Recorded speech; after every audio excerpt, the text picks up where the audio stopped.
चलिए ठीक है, मैं आ सुन, रही है सर। ठीक है ठीक है। अब सुनो, दोबारा से एक बार रिपीट कर दे रहा हूँ मैं आपको कि प्रोटीन जो है वो प्राइम इंपॉर्टेंस का है। प्राइम इंपॉर्टेंस का प्रोटीन मॉलिक्यूल है। हमारे बॉडी के जितने भी ऑर्गन्स हैं, टिश्यूज हैं, they are all made of क्या? प्रोटीन। बताया था ना, कंकाल के ऊपर माल, माल के ऊपर खाल और खाल के ऊपर बाल, ये सब किसके बने हैं? प्रोटीन के बने हैं। कंकाल को छोड़ दो वैसे, ठीक है। जितने भी आपके पेट, अतड़ियाँ, लीवर, फीवर सब उसके बने हैं। फिर दूसरी बात, अमीनो एसिड से बनते हैं ये। अमीनो एसिड दो तरह की होती हैं, असेंशियल और नॉन एसेंशियल। असेंशियल में वाली बहुत असेंशियल है, याद रखेंगे, वैलीन, आर्जिनिन, ल्यूसीन, आइसोल्यूसीन। और गैस में ग्लाइसिन, एलानाइन, सेरीन। ठीक। एक अमीनो एसिड दूसरे अमीनो एसिड से जुड़ती है तो बॉन्ड बनता है पॉलीपेप्टाइड बॉन्ड, और उसमें जल जाएंगे कितने? n-1 जल। n-1 जल जाएगा, पानी निकल जाएगा और अमीनो एसिड्स जुड़ जाएगी कितनी? n। अगर n अमीनो एसिड्स ज्वाइन हो रही हैं तो कितने जल निकलेंगे? n-1। उसको समझाया ना यहाँ पे, जैसे 2 जुड़ेंगी तो 1 पानी निकलेगा, 3 जुड़ेंगी तो 2 निकलेंगी, मतलब 1 कम हो जाएगा। तो n जुड़ेंगी तो n-1 निकलेंगे। ठीक। अब मैं बात कर रहा हूँ प्रोटीन के स्ट्रक्चर की। प्रोटीन किसका बना है? अमीनो एसिड्स का। अमीनो एसिड कितने तरह की होती हैं? 2 तरह की, असेंशियल और नॉन एसेंशियल। अमीनो एसिड से अमीनो एसिड जो बॉन्ड बनता है, कौन सा बनता है? Polypeptide bond. ये इंपॉर्टेंट है, इस पे क्वेश्चन आएगा कि पॉलीपेप्टाइड बॉन्ड प्रेजेंट होता है अमीनो एसिड्स के बीच में। चौथी बात मैं अब जो कर रहा हूँ कि प्रोटीन के 4 तरह के स्ट्रक्चर होते हैं, 1 degree, 2 degree, 3 degree, 4 degree. Primary, secondary, tertiary और quaternary. Primary structure consist of linear chain of amino acids. Simple एक लीनियर चेन है अमीनो एसिड्स की, joined by polypeptide bond. 2 degree structure में यहाँ देखेंगे 2 तरह के हैं, एक अल्फा हेलिक्स। 2 डिग्री में एक तो है बेटा अल्फा हेलिक्स और दूसरा है beta pleated sheet. Beta pleated sheet. Alpha helix में क्या होगा? Simple simple simple simple simple इस तरीके से जो अमीनो एसिड की हमने लीनियर चेन बनाई थी उसको हेलिकल शेप में बना देंगे। हेलिकल शेप में बना देंगे, स्प्रिंग की तरह, सोलेनॉइड की तरह। फिजिक्स में सोलेनॉइड हो गया और गाड़ी के शॉकर्स हो गए, CFL हो गई, इस तरह से कर देंगे। और जब बहुत सारी अल्फा हेलिक्स आपस में ज्वाइन हो जाएंगी तो वो बनाएंगे एक शीट बना देंगे, जिसको हम बोलेंगे बीटा प्लेटेड शीट। कि एक अल्फा हेलिक्स तो हो गई इस तरीके से, दूसरी अल्फा हेलिक्स हो गई इस तरीके से, तीसरी अल्फा हेलिक्स हो गई इस तरीके से। अब इन अल्फा हेलिक्स के अंदर होगी बेटा हाइड्रोजन बॉन्डिंग। कौन सी बॉन्डिंग होगी बेटा? Hydrogen bonding. तो हाइड्रोजन बॉन्डिंग की वजह से ये अल्फा हेलिक्स आपस में कनेक्ट हो जाती है। When many alpha helix structures get connected with each other, then they form the beta plated sheet. Sheet बोल रहे हैं ना, तो शीट का मतलब है कि उसमें 2D हो गया तो बहुत सारी अल्फा हेलिक्स जुड़ जाएंगी। कौन सी बॉन्डिंग से? हाइड्रोजन बॉन्डिंग से। हाइड्रोजन बॉन्डिंग क्यों होगी? क्योंकि देखो CONH था, अगर डेप्थ में जाके देखें तो NH था, N पे नेगेटिव आता है पार्शियल, H पे आता है पार्शियल पॉजिटिव।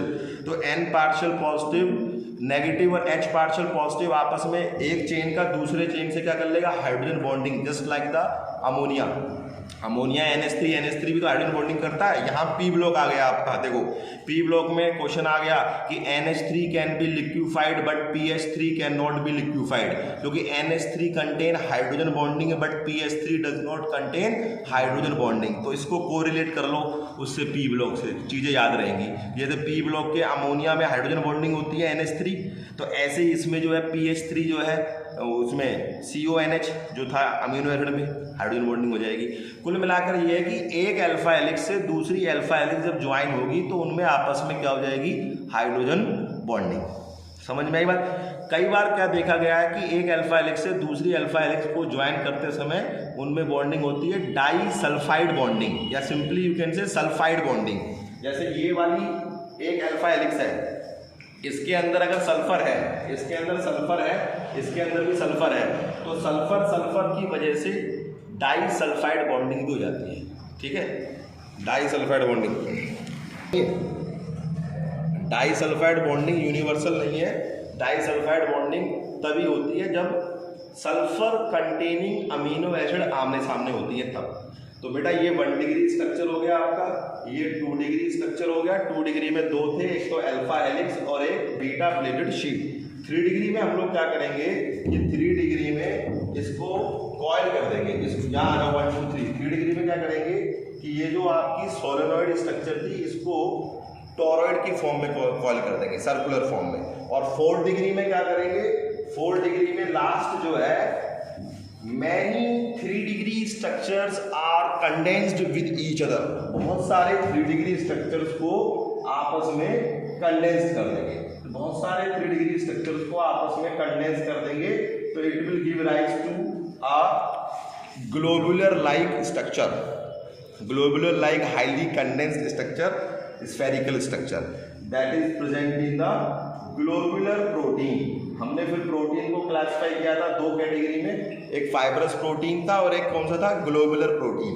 तो ये ग्लोबुलर प्रोटीन हो जाएगा, और फाइब्रस प्रोटीन में होगा 1 डिग्री स्ट्रक्चर, ठीक है। तो 2 तरह के प्रोटीन है, फाइब्रस प्रोटीन और ग्लोबुलर प्रोटीन। तो प्रोटीन में 5 चीज़ें आपको याद हो गई यहीं की यहीं। पहली चीज़, प्रोटीन प्राइम इंपॉर्टेंस का है, ये हमारे बॉडी के टिश्यूज ऑर्गन्स को बनाता है, रिपेयर करता है।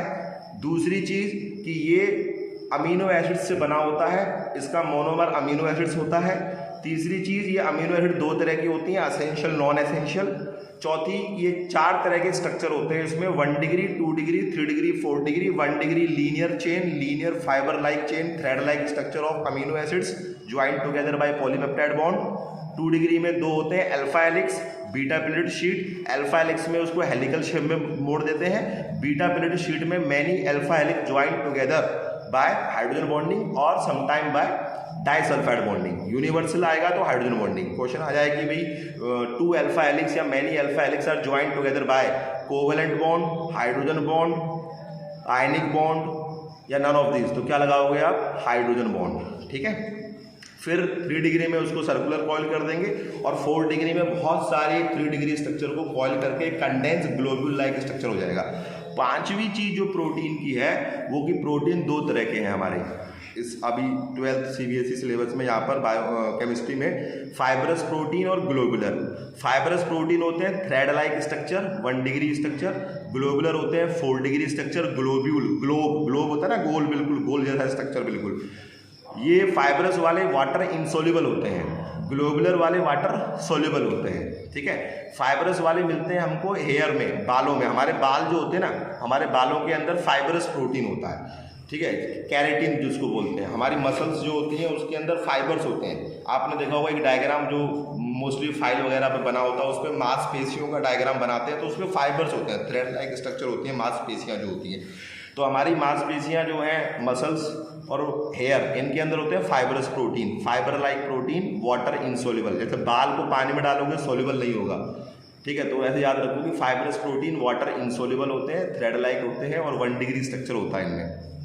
अब बात आती है ग्लोबुलर प्रोटीन की। तो ग्लोबुलर प्रोटीन में 4 डिग्री स्ट्रक्चर होता है, ग्लोब्यूल होते हैं, स्फेरिकल होते हैं, हाईली कंडेंस्ड होते हैं और वाटर सोल्यूबल होते हैं। इनमें एग्जांपल है जैसे हमारी एंटीबॉडीज जो बनती है ना, इम्यूनोग्लोबुलिन्स जो हम बोलते हैं, जो इम्यूनोग्लोबिन बनती है, समझ में आई बात। तो कुल मिलाकर ये प्रोटीन के बारे में था। क्वेश्चन जो यहाँ से बनता है वो अमीनो एसिड से बनता है, पॉलीपेप्टाइड बॉन्ड से बनता है, और ज़्यादा आएगा तो अल्फा हेलिक्स में कैसा बॉन्ड होता है उसमें बन सकता है। ये यहाँ इस तरह से क्वेश्चन बन सकते हैं। अब मैंने 2 चीज़ें आपको क्लियर कर दी, कार्बोहाइड्रेट और प्रोटीन। तीसरे आते हैं न्यूक्लिक एसिड पे। देखिए न्यूक्लिक एसिड जो है वो जेनेटिक मटेरियल है जो हेरिडिटी और इनहेरिटेंस के लिए रिस्पॉन्सिबल है।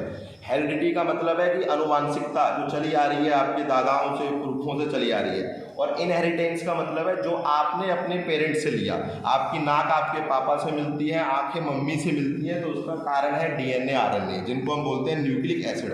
और मिलनी भी चाहिए, पड़ोसी से तो मिलेगी नहीं, मम्मी पापा से मिल रही है ना, अच्छी बात है, मिलनी भी चाहिए। आप समझ रहे हैं ना बात को। तो ये इसलिए मिल रही है क्योंकि DNA RNA जो है वो इसके लिए रिस्पॉन्सिबल है। अब DNA RNA कोई भी न्यूक्लिक एसिड है तो वो बनती किससे है, 3 चीज़ों से। देखो मैंने आपको बताया था कि न्यूक्लिक एसिड जो है वो पॉलीमर है किसका, न्यूक्लियोटाइड का। किसका पॉलीमर है, न्यूक्लियोटाइड का। और न्यूक्लियोटाइड 2 चीज़ों से बनती है बेटा, एक तो बनती है न्यूक्लियो किससे, साइड से, और एक बनती है किससे, फॉस्फेट ग्रुप से। और जो न्यूक्लियोसाइड है, इस न्यूक्लियोसाइड के अंदर 2 चीज़ें होती हैं। एक तो न्यूक्लियोसाइड के अंदर होता है आपका पेंटोज शुगर, क्या है बेटी, पेंटोज शुगर, और दूसरा होता है नाइट्रोजिनस बेस। तो कुल मिलाकर आपकी 3 चीज़ें हो गई, पेंटोज शुगर, नाइट्रोजनस बेस और फॉस्फेट ग्रुप, और इन 3 चीज़ों से मिलकर बनता है न्यूक्लियोटाइड, ठीक है। अब उस न्यूक्लियोटाइड का स्ट्रक्चर हमने बनाया था, बनाएंगे दोबारा से, डीएनए आरएनए में डिफरेंस करेंगे और डीएनए का स्ट्रक्चर बनाएंगे। तो डीएनए आरएनए का डिफरेंस जरूर कर लेना, डीएनए आरएनए के डिफरेंस से रिलेटेड क्वेश्चन आ सकते हैं। जैसे DNA contain ATGC, all time good care. DNA does not contain क्या, यूरेसिल, डीएनए में यूरेसिल नहीं होती है। आरएनए कंटेन एटीजीसी की एयूजीसी, एयूजीसी। आरएनए में क्या नहीं होती, थाइमिन नहीं होती। डीएनए में क्या नहीं होती, यूरेसिल नहीं होती। ये इंपॉर्टेंट चीज़ें हैं, ठीक है। पेंटो शुगर हमारे पास जो थी वो कौन सी थी, राइबोस। और राइबोस के अंदर दो तरह की राइबोस थी, एक तो बीटा राइबोस और एक थी deoxy ribose, beta deoxy ribose, ठीक है। तो डीऑक्सी राइबोस जो होती है वो मिलेगी डीएनए में, इसलिए डीएनए का नाम जो है वो क्या है, डीऑक्सी राइबो न्यूक्लिक एसिड। भाई डीएनए की फुल फॉर्म में आता है ना डीऑक्सी राइबो न्यूक्लिक एसिड, तो डीऑक्सी राइबो का मतलब उसके अंदर डीऑक्सी राइबो शुगर है, इसलिए डीएनए कह रहे हैं। और आरएनए में आती है राइबो न्यूक्लिक एसिड, तो उसमें राइबोस शुगर है। अब राइबोस में और डीऑक्सी राइबोस में फर्क क्या है कि राइबोस शुगर के सेकंड कार्बन का ओ हटा दो। स्ट्रक्चर देखो आपकी कॉपी में बनवाया हुआ मैंने, नीचे देखो सब लोग रिवाइज करो। स्ट्रक्चर में देखो नीचे OH का O हटाया हुआ है सेकंड कार्बन से, तो वो डीऑक्सी राइबोस बन गई। स्ट्रक्चर दोबारा बनाने की जरूरत तो नहीं है। चलिए फिर मैं बताता हूँ कि जो राइबोस शुगर है उस शुगर के फर्स्ट कार्बन पे हम लोग क्या लगाते हैं, नाइट्रोजनस बेस, ठीक है। और नाइट्रोजनस बेस फर्स्ट कार्बन पे लगता है। और नाइट्रोजनस बेस दो तरह के थे, प्यूरिन्स और पायरमेडिन्स। प्यूरिन दो तरह के थे, एडेनिन, एडेनाइन, ग्वेनाइन। पायरमेडिन तीन तरह के थे, कट याद कर लो कैसे, साइटोसिन, यूरेसिल, साइटोसिन, यूरेसिल और थाइमिन, ठीक है। तो इस तरह का स्ट्रक्चर था। देखो दोबारा याद दिला दूं, ये था स्ट्रक्चर आपके राइबोस का, और इसके फर्स्ट कार्बन पे हमने लगाया था नाइट्रोजनस बेस, ये N बेस लगाया था आपको, ठीक है। जल्दी देखो, कम समय रह गया, कितने मिनट रह गए हैं मुश्किल से। देखिए तो यहाँ नाइट्रोजनस बेस था, यहाँ पे H था, नीचे आपका OH, H, फिर यहाँ पे बेटा यहाँ पे क्या था बोलो H, नीचे OH, फिर यहाँ पे H और यहाँ CH2OH। ये आपकी थी राइबोस शुगर। मैंने अगर यहाँ से O हटा दिया तो ये क्या बन जाएगी आपकी deoxy ribose sugar. First carbon ये 1 डैश हो गया, ये 2 डैश, ये 3 डैश, ये 4 डैश और ये 5 डैश, ठीक। इनके कार्बन को हम 1 2 3 4 5 काउंट करेंगे नाइट्रोजनस बेस को, तो शुगर वाले को 1 dash 2 dash 3 dash 4 dash 5 dash करेंगे। ये स्ट्रक्चर बनके तैयार हो गया आपके न्यूक्लियोसाइड का। देखो दोबारा देख लो, एक बार आराम से देख लो, बहुत फास्ट कर दिया मैंने क्योंकि रिवीजन है बेटा, ये 1 शॉट में मेरे पूरा करना है मेरे को।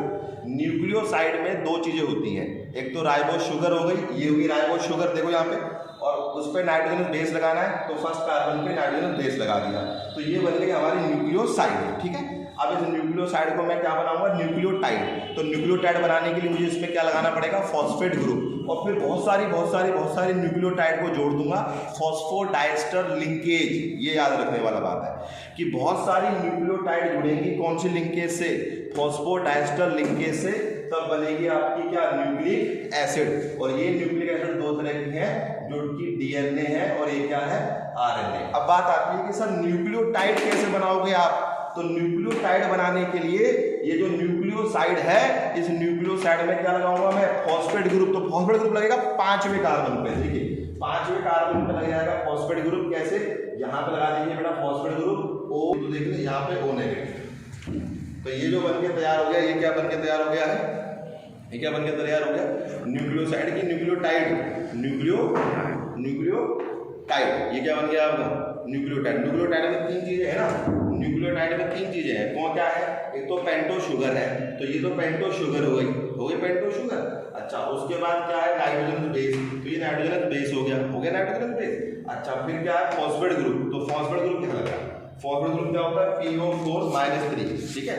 फॉस्फेट ग्रुप लगाने का जो तरीका है वो देखो आप, कि यहाँ पे जो CH2 था, इस CH2 के साथ यहाँ पे क्या लगा दिया मैंने O, फिर यहाँ पे क्या लगा दिया B, फिर यहाँ O नेगेटिव डबल बॉन्ड। इसको बनाने का तरीका एक्चुअल में क्या होता है कि यहाँ जो हमारे पास 5वें कार्बन पे CH2OH था ना, उस पर हमने क्या किया कि फॉस्फोरिक एसिड, समझो आप फॉस्फोरिक एसिड क्या थी, ये फॉस्फोरिक पी ब्लॉक में भी काम आएगी, H3PO4 15th ग्रुप में, स्ट्रक्चर ऑफ एसिड में टेट्राहेड्रल स्ट्रक्चर होता है इसका कि POH OH OH double bond O, ये हुई क्या H3PO4। एक्चुअल में H3PO4 से 3 निकल जाएंगे तभी तो फॉस्फेट ग्रुप बनेगा भाई।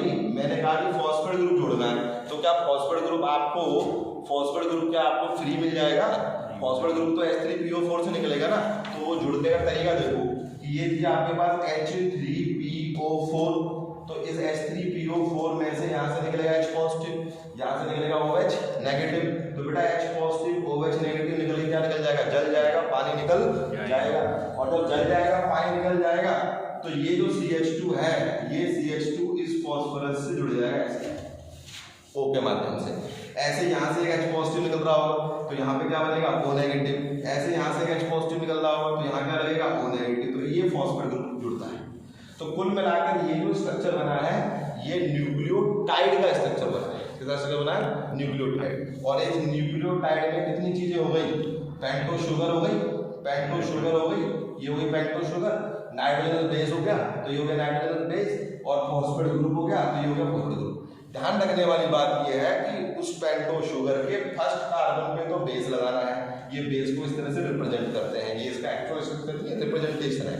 और पांचवें 5s कार्बन पे जो राइबोज शुगर है, जो डीऑक्सी राइबोज ले लो तो डीएनए बन जाएगा, राइबोज ले लोगे तो क्या बन जाएगा? आरएनए बन जाएगा। और लेनी अल्फा राइबोज है कि बीटा राइबोज? बीटा राइबोज या beta deoxy ribose. Alpha beta glucose की तरह अल्फा बीटा राइबोज होती है एनोमर्स, जिसमें से बीटा राइबोज हमें लेनी होती है आरएनए और डीएनए में। तो ये पूरा जो बनके तैयार हुआ है, ये क्या है? न्यूक्लियोटाइड। क्या है ये? न्यूक्लियोटाइड। अब एक न्यूक्लियोटाइड से दूसरी न्यूक्लियोटाइड, तीसरी न्यूक्लियोटाइड, चौथी, पांचवी, many nucleotide will be joined together by the help of phosphodiester linkage. कौन सा लिंकेज? फॉस्फो मतलब फॉस्फोरस आ गया, डाई मतलब दो, एस्टर लिंकेज। तो तीन शब्दों में संधि विच्छेद कर दिया इसका, फॉस्फोडाइएस्टर लिंकेज। अब ये समझना है कि फॉस्फोडाइएस्टर लिंकेज क्या होती है, उसको समझिए। देखिए एक काम करता हूँ, फॉस्फोडाइएस्टर लिंकेज समझने के लिए एक न्यूक्लियोटाइड और बनाइए, इसके ऊपर न्यूक्लियोटाइड बनाइए, एक न्यूक्लियोटाइड और बनाइए। न्यूक्लियोटाइड का पॉलीमर होता है कौन? Nucleic acid. और न्यूक्लियोटाइड कितने तरह की होती है? दो, डीएनए और आरएनए। तो न्यूक्लियोटाइड से न्यूक्लियोटाइड जोड़ के बताएंगे, जैसे अमीनो एसिड से अमीनो एसिड जोड़ी थी, ग्लूकोज से ग्लूकोज जुड़ा था, अब ऐसे न्यूक्लियोटाइड से न्यूक्लियोटाइड जोड़ेंगे। तो उसके लिए क्या करेंगे हम लोग? एक और न्यूक्लियोटाइड बनाएंगे इस तरीके से। ये बनाया, ठीक, ये बनाया, ये बनाया, ये बनाया, ये, ठीक। इसके ऊपर ये फर्स्ट कार्बन है 1', इसके ऊपर लगा दिया हमने क्या? Nitrogenous base. क्या लगा दिया जल्दी से? Nitrogenous base. नीचे क्या लगा हुआ है? H। अगर डीएनए है तो नीचे H और आरएनए है तो OH। फिर यहाँ नीचे OH, H और यहाँ दोबारा से क्या लगा हुआ होगा? Phosphate group. फॉस्फेट ग्रुप कैसे? CH2O P O negative double bond. ठीक है। अब मैं क्या कर रहा हूँ कि ये जो फॉस्फेट ग्रुप है लेटा हुआ है, इसको खड़ा कर लूँ। तो लेटा हुआ है इसे खड़ा कर लूँ, लेटा हुआ है इसे खड़ा कर लूँ। लेटा हुआ तो खड़ा करेंगे कैसे? इस ग्रुप को खड़ा करेंगे तो ऐसे से ऐसे करो जरा। तो ये वाला O यहाँ जाएगा भाई, ये वाला O जो है, ये वाला O जो है ये यहाँ जाएगा, P जो है यहाँ जाएगा, डबल बॉन्ड O यो इधर आ जाएगा, इधर O नेगेटिव आ जाएगा। मतलब एक्चुअली मैंने तुम्हें बताया था कि ये O नेगेटिव है कि यहाँ पे OH है, OH H3PO4 का क्या है? OH। ऐसे यहाँ पर भी क्या है? OH है। ये उस OH के H निकलेंगे तभी तो बॉन्डिंग बनेगी। तो वो बुक में दिखा जरूर रखा है कि O नेगेटिव, पर ये एक्चुअल में क्या? OH है। इसको ऊपर कर लेता हूँ, ऊपर करता हूँ तो यहाँ आ जाएगा बेटा O। ये वाला O यहाँ आ गया, यहाँ आएगा P, ये वाला P यहाँ आ गया, इधर घुमाओ तो आएगा डबल बॉन्ड O, यहाँ पे ऊपर आएगा O, ये वाला O ऊपर चला गया, ये वाला O इधर आ गया, O नेगेटिव वाला। ठीक है। अब मैं यहाँ से इसको मिटा देता हूँ, क्योंकि मैं आपको एक न्यूक्लियोटाइड से दूसरी न्यूक्लियोटाइड जोड़ के बता रहा हूँ। अब ये बताइए, ये कार्बन था 1', ये था 3', सॉरी ये कार्बन था 1', ये वाला कार्बन था 2', ये कार्बन था 3'। आपने देखा होगा जब डीएनए का स्ट्रक्चर बनाते हैं हम लोग, तो उसमें एक 3' से शुरू करते हैं तो खत्म क्या करते हैं? 5' पे। एक स्ट्रैंड 5' से शुरू करते हैं तो खत्म क्या करते हैं? 3' पे। ये 5' से शुरू करेंगे, खत्म क्या करेंगे? 3' पे। ये 3' से शुरू करेंगे, खत्म क्या करेंगे? 5' पे। तो उसका कारण ये होगा इंटरनल स्ट्रक्चर कि ये देखो 3' कार्बन है और ये कौन सा कार्बन है? 5' का CH2 है ना, ये 5' का क्या है? CH2। अब इनमें आपस में बॉन्डिंग होगी, कोई जल जाएगा, पानी निकल जाएगा, क्योंकि यहाँ O नेगेटिव था कि शुरुआत में OH था, तो दो OH हो गए आमने सामने। ये तो ऑर्गेनिक में हमेशा बताया कि जब दो OH आमने सामने होते हैं तो एक का H पॉजिटिव और एक का OH नेगेटिव, जल जाता है पानी निकल जाता है। तो जल जाएगा पानी निकल जाएगा। तो अब ये बताइए एक न्यूक्लियोटाइड से दूसरी न्यूक्लियोटाइड जुड़ जाएगी किसकी हेल्प से? O की हेल्प से। बोला है नहीं आया? एक न्यूक्लियोटाइड का 3' का OH और दूसरी न्यूक्लियोटाइड के 5' पे लगा हुआ फॉस्फेट का OH आपस में रिएक्ट करके जल जाता, पानी निकल जाता, तब एक न्यूक्लियोटाइड से दूसरी न्यूक्लियोटाइड जुड़ती है। अब ऐसे ही इसको भी ऊपर कर दीजिए खड़ा, फिर एक और न्यूक्लियोटाइड उसके ऊपर होगी, उसके 3' का और इसके H जल जाएगा, फिर जुड़ जाएगा। तो ऐसे जुड़ते चले जाएंगे। तो इस वाली बॉन्डिंग को हम कहते हैं फॉस्फोडाइस्टर लिंकेज। क्या कहते हैं? फॉस्फोडाइस्टर। फॉस्फोडाइस्टर भी क्यों कहते हैं, इसका कारण है। जैसे आपने एस्टर पढ़ा होगा, तो एस्टर क्या होता है? RC⋯OR, ये होता है एस्टर। RCOOR, ये एस्टर होता है। तो इसमें ये एस्टर है, ठीक है। अब मैंने क्या किया कि इसमें एक O और लगा दिया, तो अब ये एस्टर है कि डाई एस्टर हो गया। दो एस्टर ग्रुप हो गए, डाई एस्टर हो गया। और बेटा मैंने C हटा के यहाँ पे P लगा दिया, तो ये फॉस्फोडाइस्टर हो गया। और P की वैलेंसी 4 नहीं होती, 5 होती है, तो इसलिए मैंने एक O नेगेटिव लगा दिया। नहीं आया बात समझ? तो अब इसको क्या बोलेंगे? एस्टर या फॉस्फोएस्टर की फॉस्फोडाइस्टर? फॉस्फोडाइस्टर। तो यहाँ एक न्यूक्लियोटाइड है, ये R की जगह यहाँ पे क्या है? एक न्यूक्लियोटाइड। और यहाँ पे R की जगह क्या है? न्यूक्लियोटाइड। तो एक न्यूक्लियोटाइड से दूसरी न्यूक्लियोटाइड जो जुड़ती है वो कौन सी लिंकेज से जुड़ती है? क्या नाम है इस लिंकेज का? Phosphodiester linkage. बोला है नहीं ऐसा? आगे तो क्लियर? कोई दिक्कत? RNA DNA में डिफरेंस बताई दिया मैंने, तो ठीक है, स्ट्रक्चर बताई दिया है। तो ये आपके बायोमोलिक्यूल पूरा हो गया, कार्बोहाइड्रेट, प्रोटीन और न्यूक्लिक एसिड, ये आ रहा है।